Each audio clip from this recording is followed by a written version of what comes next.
Good Morning Business, French Tech. Et effectivement, il y a encore des choses à ubériser, puisque dans la French Tech, à 6h42, on reçoit Thomas Bournac, président d'Ambler. Bonjour. Bonjour. Alors, je ne sais pas si c'est un gros mot pour vous, mais si on dit que vous êtes le Uber de l'ambulance, c'est-à-dire que vous permettez de partager des transports médicalisés entre usagers et donc de faire des économies. Est-ce que c'est une bonne définition de ce que vous faites? Alors c'est une comparaison qui va être un petit peu sulfureuse, mais je vais essayer d'y répondre en deux temps.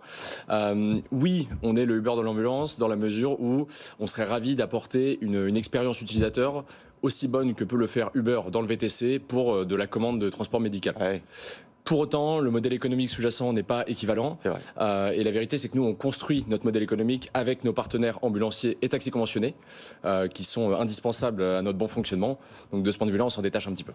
Qui fait des économies? Est-ce que c'est l'assurance maladie? Est-ce que c'est les ambulanciers? Ça profite à qui? Alors, in fine, c'est l'assurance maladie qui réalise des économies, tout en réussissant à améliorer la profitabilité des sociétés de transport. Ouais. Nous, notre rôle, c'est vraiment d'apporter de l'efficience à ce marché-là.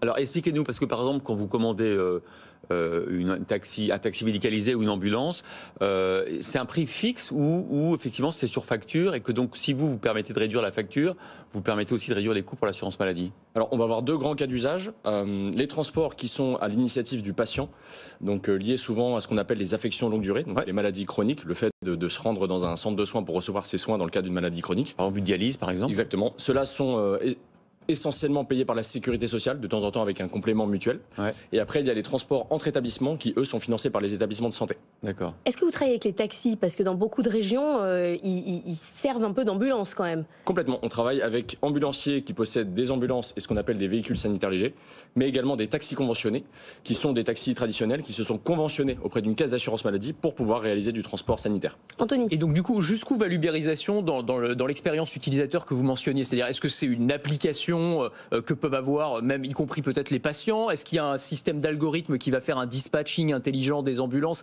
Et est-ce que c'est les ambulanciers qui disent j'accepte la course ou pas? Enfin, ça fonctionne vraiment comme un système de VTC? Alors, complètement, si ce n'est qu'aujourd'hui, on travaille essentiellement ce qu'on appelle le B2B, donc de la commande, qui est réalisée par des établissements de santé pour le compte des patients. Donc pour l'instant, on n'est que sur du B2B, donc ce sont que des hôpitaux et cliniques qui nous utilisent, mais demain, on aimerait également pouvoir adresser les patients en direct. Alors, vous avez réalisé pendant un accord récent avec un centre de dialyse, 7 centres de dialyse basés en Alsace, par exemple, donc qui ont dû percevoir l'intérêt pour eux, effectivement, de baisser le coût d'acheminement des patients qui doivent arriver dans les centres. J'imagine que c'est ça l'idée? Exactement. Donc l'association de l'utilisation du rein artificiel alsacien, donc l'association Oral, qui est donc une association privée non lucrative, a décidé en octobre 2022, donc il y a de ça quelques mois, de s'équiper d'un outil de digitalisation de la commande de transport sanitaire. L'objectif, c'est de répondre à deux enjeux. Un enjeu opérationnel qui va faciliter la coordination des allées et venues des patients au sein de ces centres de dialyse, mais également un objectif financier.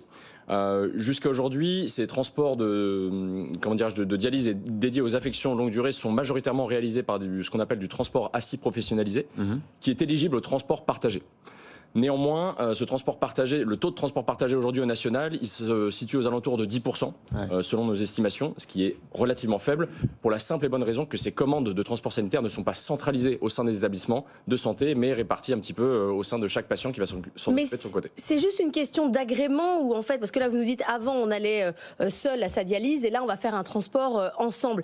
Les patients ils sont contents, ils sont en état, ça correspond à une demande? Alors, donc, comment ça fonctionne de manière historique? C'est ce qu'on appelle le libre choix du patient. Donc, chaque patient va être en charge de s'occuper de la réservation de son transport et de pouvoir choisir la société qu'il souhaite. L'objectif demain, c'est de dire qu'on va faciliter un petit peu la vie des patients et leur faciliter la coordination de leur parcours de santé en centralisant ça au sein de l'établissement, ce qui permet au passage... Mais là, vous ne me répondez pas.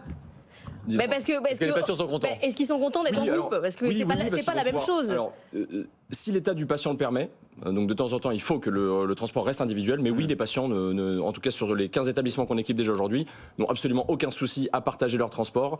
On monte du coup jusqu'à 3 patients par véhicule, c'est le grand maximum qui est autorisé par la législation, et on n'a aucun mauvais retour en ce sens-là. À l'inverse, ça permet de partager un moment avec une personne qui souffre de la même pathologie pendant 15, 20, 30, 35 minutes.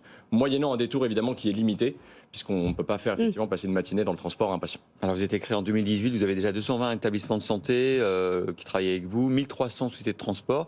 Et j'ai vu que vous aviez été, enfin, que la boîte a été fondée par des anciens de Flixbus, Blablacar et Taxi G7. On voit bien effectivement l'alliance des talents. Vous, par exemple, vous venez d'où?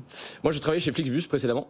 Effectivement, l'idée, c'était de réunir une équipe d'experts de la mobilité grand public pour déverser un maximum de nos meilleures pratiques dans un, comment dire, un écosystème qu'est le transport sanitaire, qui était relativement encore artisanal jusqu'à 2018 et qui se digitalise de plus en plus avec évidemment les établissements de santé et les sociétés de transport sanitaire. Et c'est quoi, alors, on parlait de la valeur ajoutée pour le patient, parce que c'est quand même ça, in fine, le truc important. Ça leur fait gagner du temps aussi, j'imagine, parce que l'ambulancier a plus à les attendre non plus. Enfin, il y a un système, encore une fois, les algorithmes permettent de gagner en efficacité finalement. Oui, complètement. Alors, la plus-value pour le patient, c'est garantir son transport.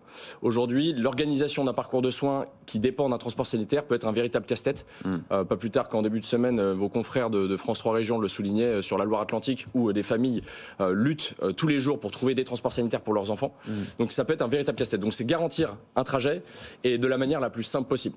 Et comment on peut faire ça? En centralisant les commandes au sein de l'établissement et derrière en les digitalisant.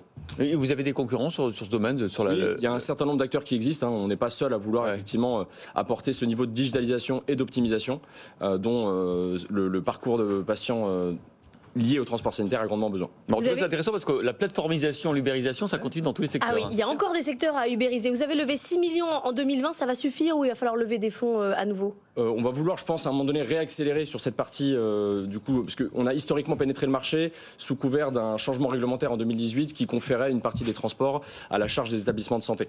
Aujourd'hui, on se concentre et on concentre notre développement sur le transport de ces patients dans le cadre de leurs affections longue durée pour pouvoir rapidement équiper un maximum d'établissements de santé et faciliter le parcours des patients au plus large, au national. Il va falloir qu'on puisse accélérer. Merci Thomas Bournac, président d'Ambler, d'avoir été notre invité ce matin.